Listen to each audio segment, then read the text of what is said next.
strokes the three from the left wing. Gagliardi, why not? He's feeling it. He's from three. Goodness. Junior down the lane, drops to Rainwater for a two-handed slam. That's what you do. He will tear down a rim this year.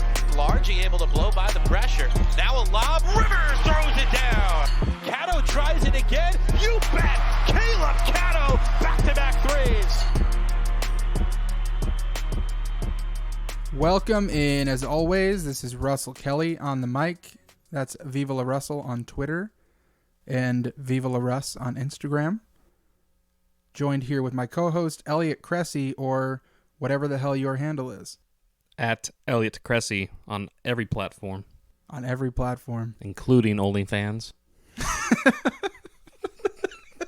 Hey, side hustle, man.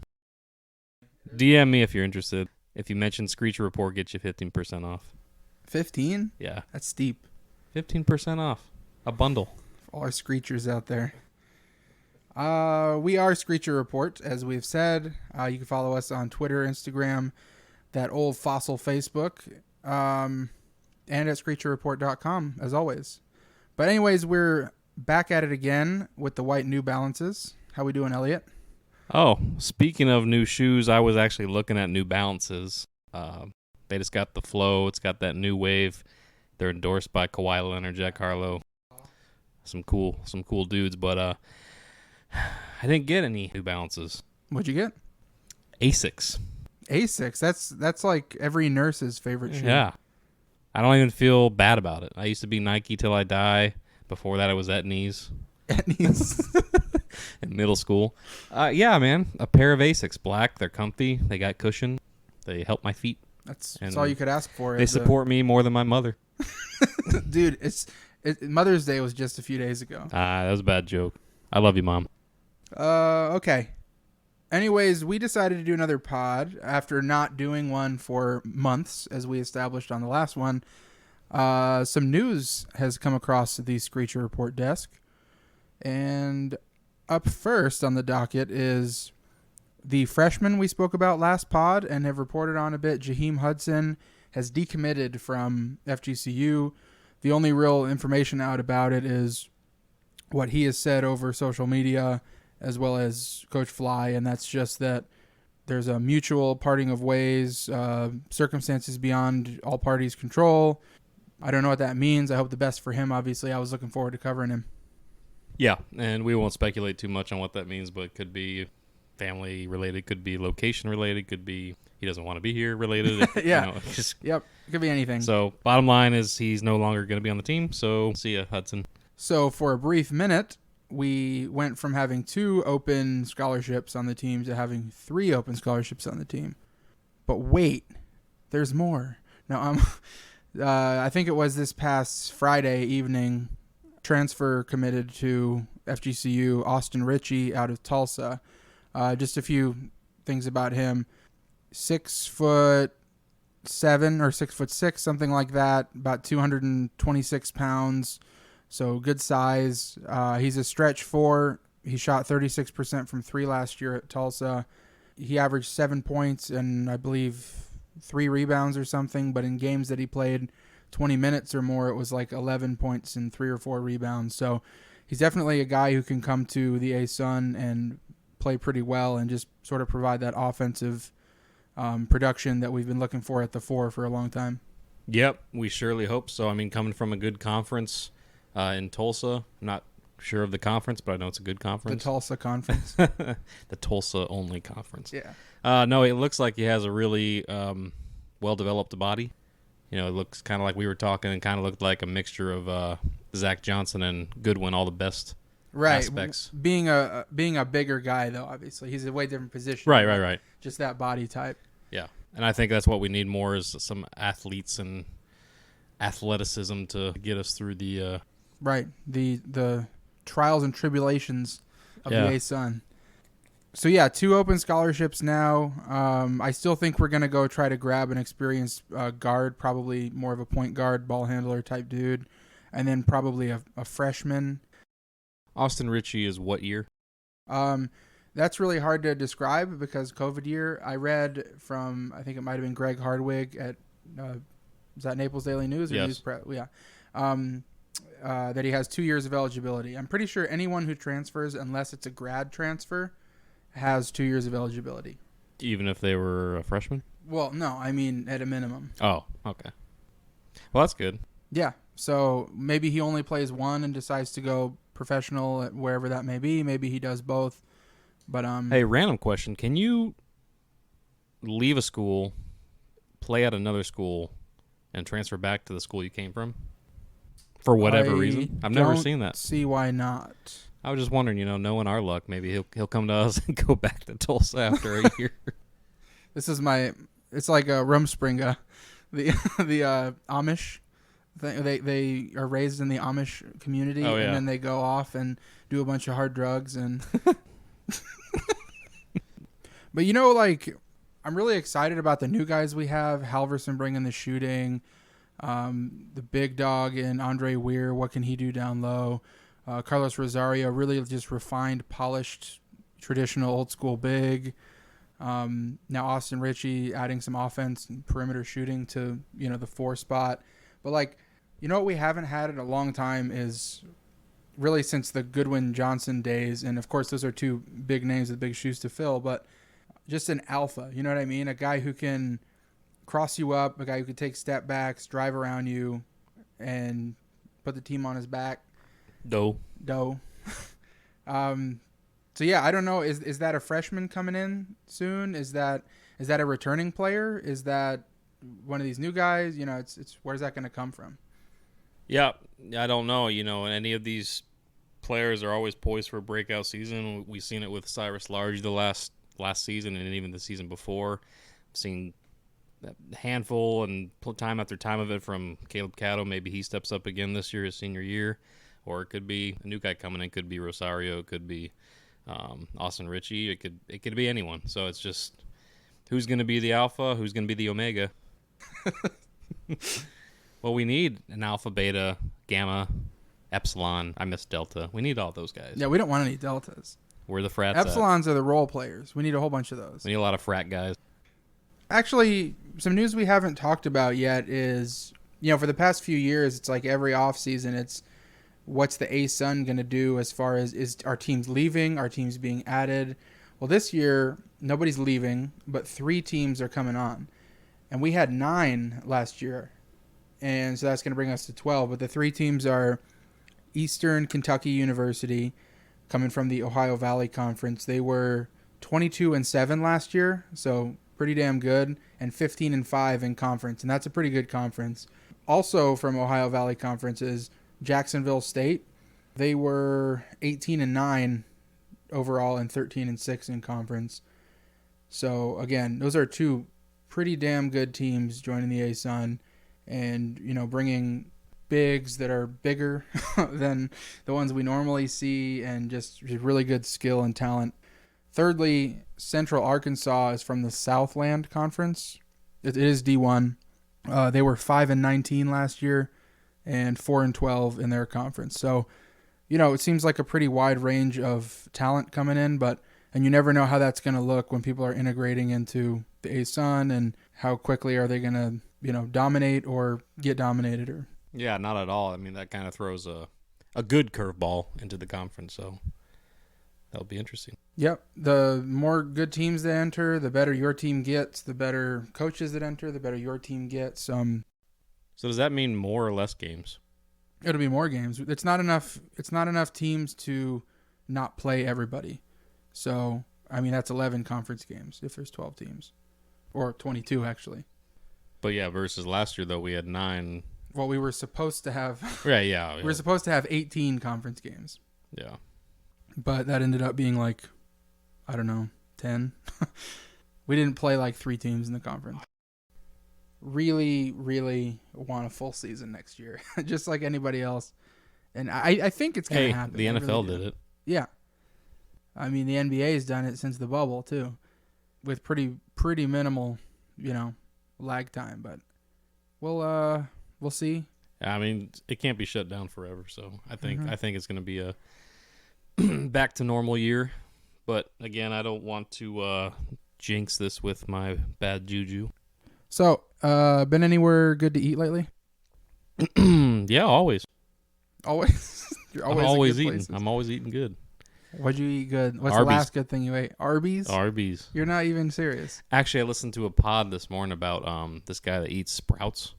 And Like that's- dirt flavored bean strings? yeah, like broccoli things? sprouts. Yeah. That's all he eats for the last 20 years. How's he doing? Well, his whole family died of heart disease, so he wanted to change that. So he's. I'm not saying he's doing the wrong thing, but when you respond to a tragedy by doing the 100% opposite, you're just doing one extreme to the other. He seems to be happy. Yeah, if he's happy, he's happy. Yeah. But anyways, that's not me. I don't eat sprouts. I probably never. I might, but not as my main source of income to my body. Ingestional income. Where have I eaten that's good? There's a lot of places I've eaten that's good, but you know what I miss? What? Connors In town center? in the town center. Connors is good. Connors is great. They have the lunch special if you go at lunch. If you're feeling loaded with money, you can drop $100 on a steak and shrimp. The last time I went to Connors was for my bachelor's graduation. So that was a long time. That was like 6 years ago. We going to Connors? Yeah. All right, if anyone wants to join us at Connors, we'll be there at an undecided date. Speaking of steak from Connors, steak is beef. Beef can be shredded. And one guy who is shredded beef personified is former FGCU basketball player Brian Thomas. Am I right?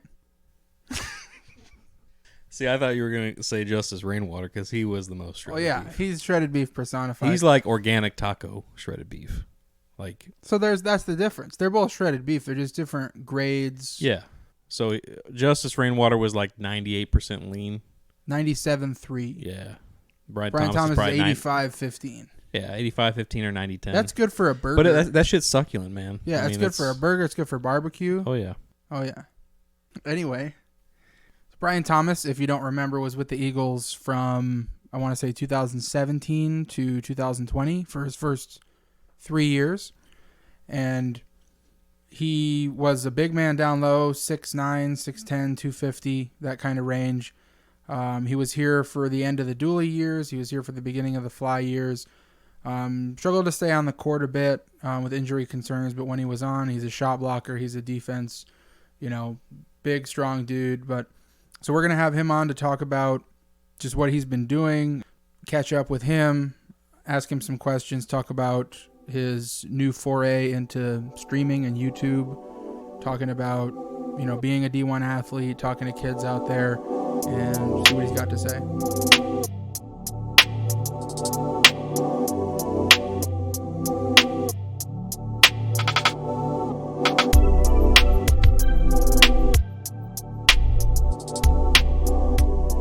Hello and welcome, Brian Thomas, to the Screecher Report podcast. Brian was with FGCU as a freshman in the 2017-2018 season for Coach Dooley's last year as coach until 2019-2020 season, which was his junior year. This past season, he played for Grambling State. He's a big man, 6'9", 250, 260. Brian, how's it going, man? Man, I'm doing great. I appreciate you guys having me on. Of course. You've been doing big things, it seems like, starting up a YouTube channel and everything. We will get to that in a bit, but before then, we do cover FGCU, so we're going to ask a few questions about your time there. Any special memories you have as an Eagle? Any memories, good memories playing with certain guys and stuff like that? Yeah, so I actually have a lot of memories. A lot of my favorite from my freshman year when we were under Coach Dooley, and we actually had Brandon Goodwin, who's on the Hawks right now. So I actually tell people this story. This was one of my first days in practice. I'm playing, we're scrimmaging, and Brandon's driving to the basket, and I'm thinking I'm going to get a block. And he jumps in the air, and he hits me, and I fly back, and he just lays it in. And this is the first time in my actual career when a guard was actually able to do that to me. And at that moment, I knew he was different. Yeah, leave it to Brandon Goodwin to do that. Legendary guy in the program, making noise on the Hawks every time he gets a chance. But yeah, that's funny. I know. I heard on one of your videos recently, Darnell Rogers doing the same thing. Was that a theme for a bit? Yeah, it was because I was skinny when I first got to college. So I used to get bullied a lot in practice. I'm not gonna lie. It was a bit of an adjustment period. You were a big, but not a college big yet, huh? Not yet. All right. So I don't want to make it all about FGCU. How was your year at Grambling? Tell us about, how your season went and just how things went for you there. Well, I'm pretty sure, as you know, like I've dealt with a lot of injuries over my career. So part of the reason why I kind of left FGCU, I wanted to see if I can get one more year out of my legs. I've dealt with knee injuries and things like that. So I got to Grambling. I played for 7 games against all the high major, out of conference schedule. And I'm feeling pretty good. So we go home for Christmas break. And with my body, I usually can't take breaks. Like I have to be consistent, but I'm thinking, okay, you feel pretty good. You can go home for 2 days and just relax. But we came back on the 26th and we were in practice and I felt a little pull in the back of my knee. But I was like, that's whatever. I'll be playing through.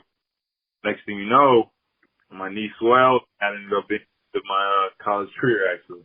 So yeah, that's tough to hear, man. I know you struggled to stay healthy quite a bit. I know it's not for lack of effort and everything. And when you were on the court, we loved watching it. I fondly remember it was in a loss, unfortunately, but your last year with the team, just you getting I think it was 7 blocks in a game. Your last game at FGCU, just bodying up Asajala on Lipscomb and just doing things that not a lot of people could do.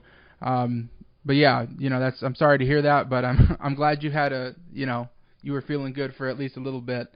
But speaking for you as a transfer, as a guy who did the whole portal thing, this year is just insane. I think there's like 1,600 kids in the portal right now, and it COVID year and all that kind of stuff. But just as a guy who went through that last year, I know it's not totally the same, but can you just sort of peel back the curtain for us? What does that look like when you enter the portal? Then what happens, and just kind of what is it all about?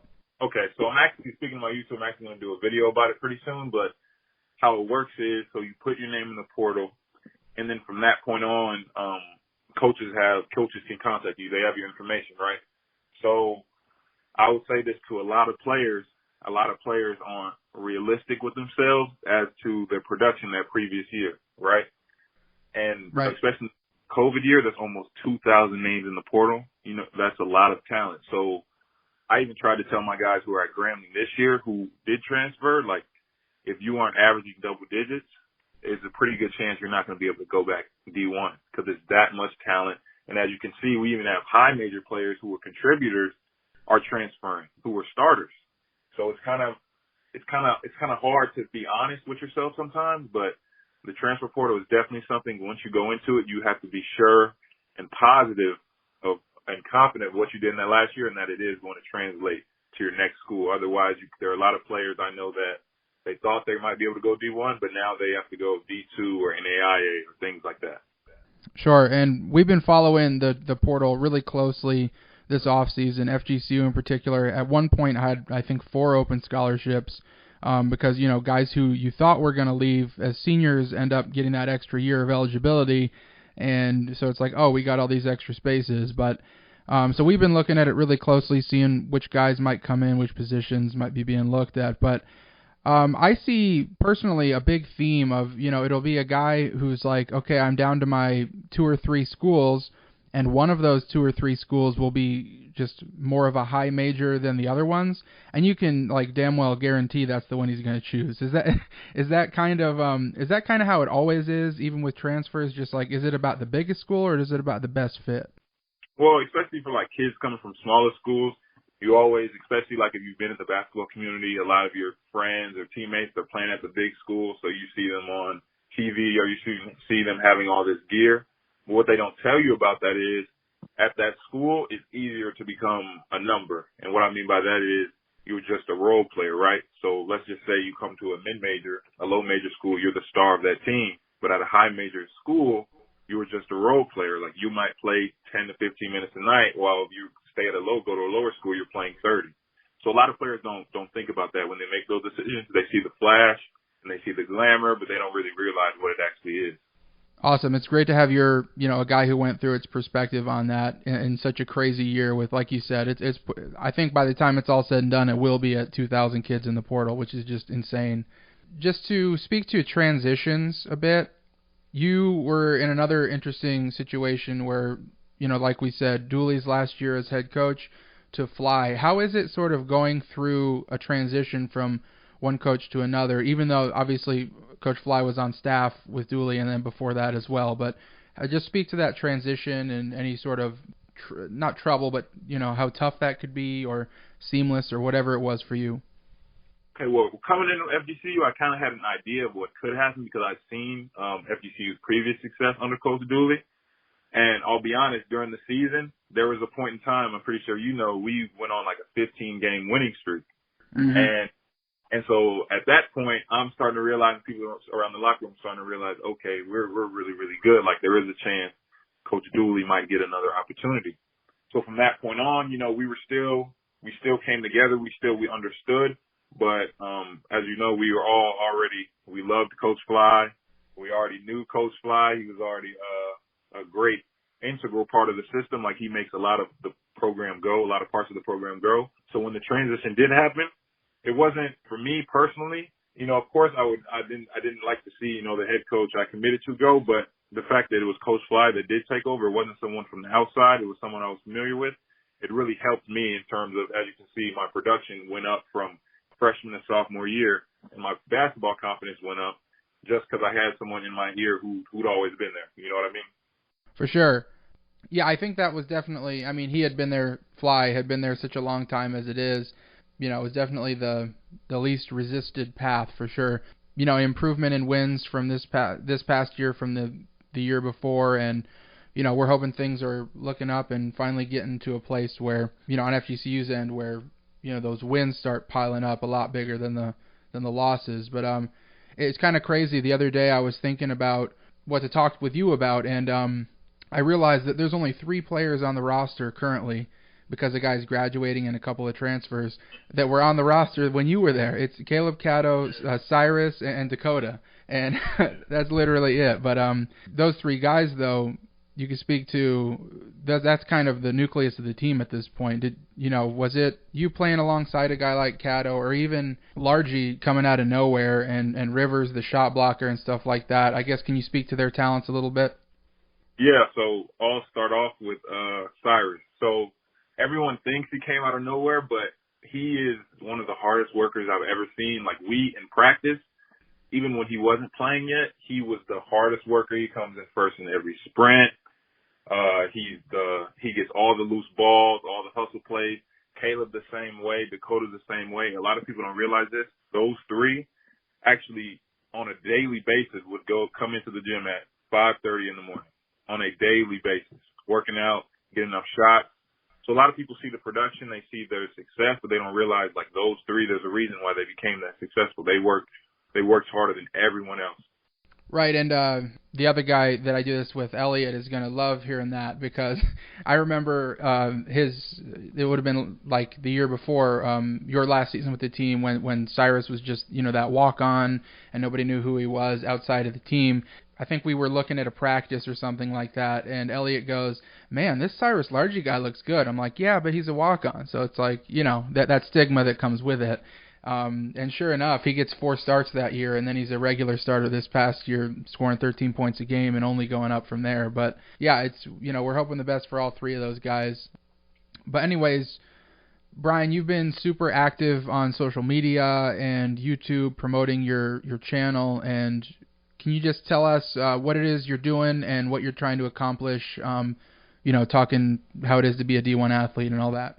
Yeah, so it's actually a funny story. So I was actually in my apartment at Grambling, and my car had just broken down. So I had been in the room for a couple of days, and I'm not sure if you're familiar with Gary V, but I was in my room, and I was kind of, bored, and I'm like, okay, let me check and see. I meant to look at it. And what he was talking about is a lot of people don't tell their story because they're scared of what other people might think or what other people might say. And I thought about making a YouTube channel before, but once I saw that, I figured, okay, it's time. So I initially started talking about, my struggles in high school and things like that, because I know people need to hear that, especially seeing where I am now. And then it kind of turned into, okay, I feel like, playing AAU with Zion and playing with a lot of high-level talent throughout my career and watching and studying people, I felt like I can really bring a lot to the game in terms of letting kids know the truth and like how D1 isn't all glitz and glamour. There is days you have to, like my freshman year, we had boot camp. You have to be on the court at 5:30 a.m. for an entire week, and if anyone misses a class or study hall, you have to add an extra day. Or the days that, like I said, you might want to go home for Thanksgiving, but we can't because we have a tournament and things like that. Or there are certain things, especially in this mixtape era, a lot of players see a lot of flash and dunking, but they don't tell them the truth that really the fundamentals is the biggest part of the game. And that's what really separates players. So I really just wanted to create a platform where players can come and watch and learn and really better themselves in their games. Well, it seems like you're doing just that. You got the platform. There's tons of options out there between, streaming opportunities and something like a YouTube channel. And, you got the story, you got the platform, and you're using it. So that's awesome. I know just from what I've seen, it seems like every video gets more likes, more views, subscribers, stuff like that. So congratulations to you, man. Thank you. Thanks so much. I actually, as we're speaking right now, I also clip a lot of my videos on TikTok because I know that's where the younger generation is. Right. And I have a video actually getting uploaded at 11:45 a.m. that I already clipped and posted on TikTok. So actually, as we're speaking, it's actually kind of going viral on TikTok right now. So it seems like I'm doing something right. All right. We'll have to check that out. But, yeah, all our listeners, go check out Brian Thomas on YouTube. I think, what's the name of the channel? Is it BT or is it Brian Thomas or what? Brian Thomas II. Brian Thomas II on YouTube. I know TikTok, you can search for it an easier way, but I think that's BT and then some numbers. I actually changed it to make it easier. It's Brian Thomas II as well. Okay. Brian Thomas II everywhere. That's perfect. But guys, go look at his videos, go watch his videos, go learn a thing or two. But we appreciate you coming on the pod, Brian, and anytime in the future, we'd love you back. It's always great to get an athlete's perspective on things. But yeah, we appreciate it, man. Yeah, man, I appreciate you guys having me on. Of course. Have a good one, dude. You too. That was Brian Thomas for you. Really great catching up with him. Next up, we have an interview with Brett Fritz, a founding member of the FGCU men's basketball team. The article I have coming out is really going to take a look at a lot of those guys' story, how they came to FGCU, why they chose FGCU, the success that they had, and the legacy they left behind. So what better of a person to have on than a guy who was one of the starters of all of it. So enjoy that.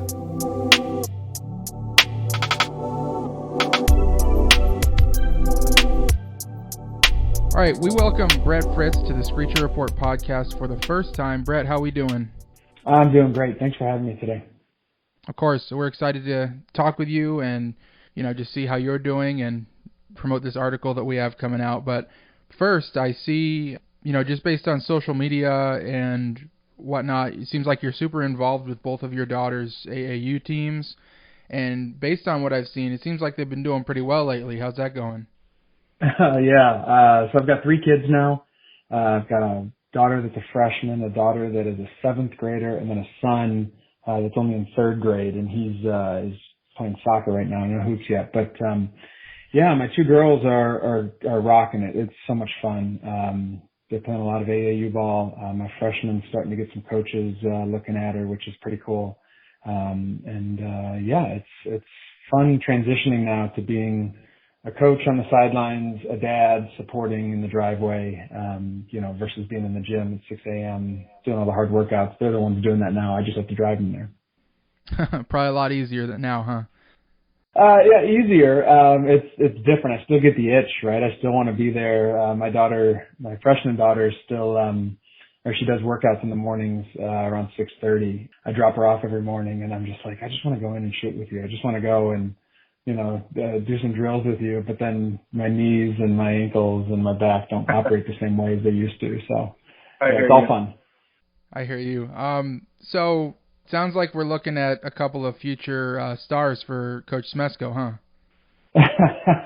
Well, it'd be nice. It'd be a dream come true if it happened, but they got a lot of hard work to get there.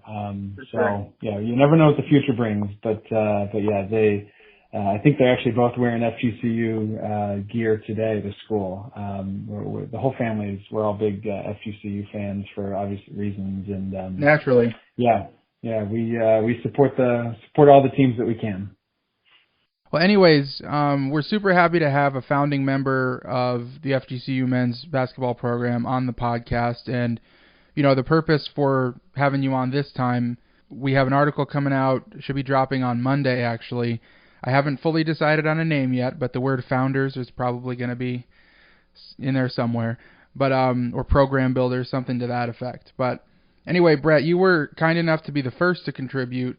Without giving away a whole bunch, because, we got to tease the listeners, can you just tell us your thoughts on contributing to the article and, I guess, how it was reliving some of those old memories?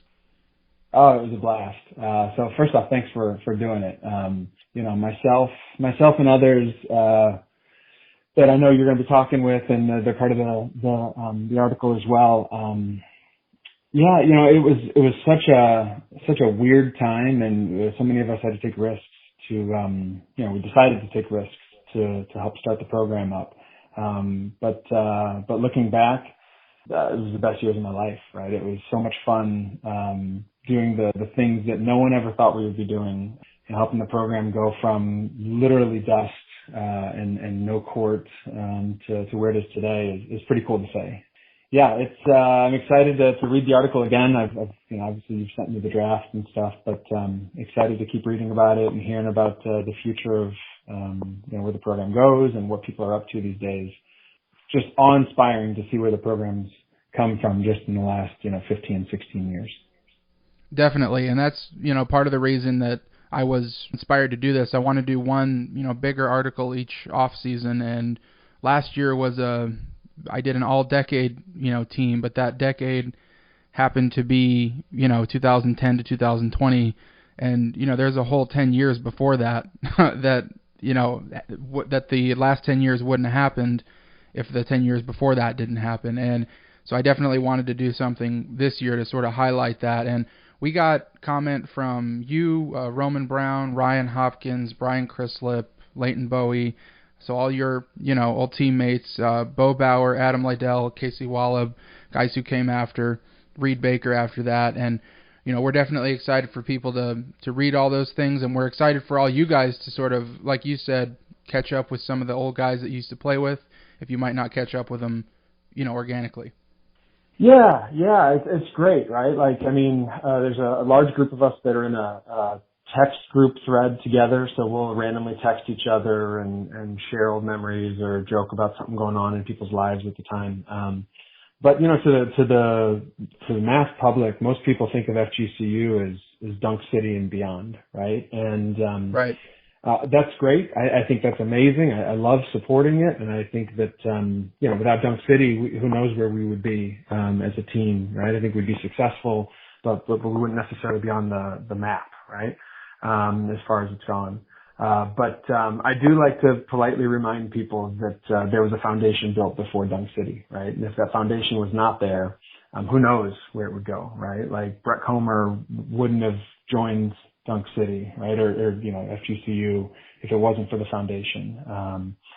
Bernard Thompson wouldn't have, signed with FGCU. Maybe Andy Enfield wouldn't even go there, right? If it wasn't for the foundation that we helped put in place. A little bit of a spoiler going along with that is another guy, Chase Feeler, came out of the same school as two guys who played with you, Ryan Hopkins and Brian Chrislip, same high school, and you got to believe that there's either a connection over in Parkersburg, West Virginia that Balza had, or that it's just the influence of the guys who came from there.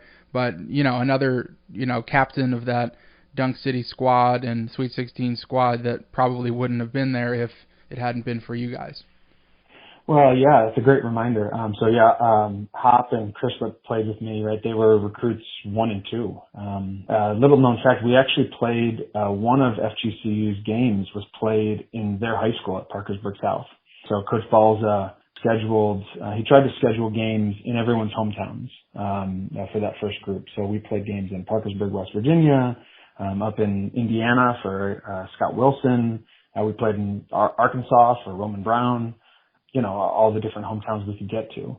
We did play a game at their high school, which was really cool. To play a college atmosphere game in an old high school gym. We packed it out, and we won the game too, so that was pretty cool. But yeah, I got to think that just playing that game in their hometown getting police escorts through Parkersburg, right, as we came into town. So cool. And I got to imagine Chase Feeler was either at that game or heard about that game, as a young kid. I'm thinking, oh my God, this is where I want to be at the future. So yeah, pretty cool. Yeah, that's awesome. And we've been hearing tons of, little tiny factoids like that. And I'm just, like I said, I'm excited to release it to everyone and have anyone who's interested get a chance to see some of that history they might not be aware of or might have forgotten about. But anyways, that's all the questions we got. I really do appreciate you coming on.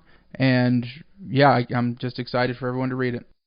Yeah, no, thank you for having me, and thank you for all the hard work that you guys are doing. It's great being a former Eagle, being able to get caught up through looking at social media and your posts and your podcasts like this to really still stay connected to the team and the community. So thank you for all the hard work you guys are doing.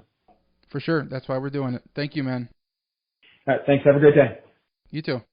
Thank you to Brian Thomas for the interview, as well as to Brett Fritz. It's a blast talking to former players.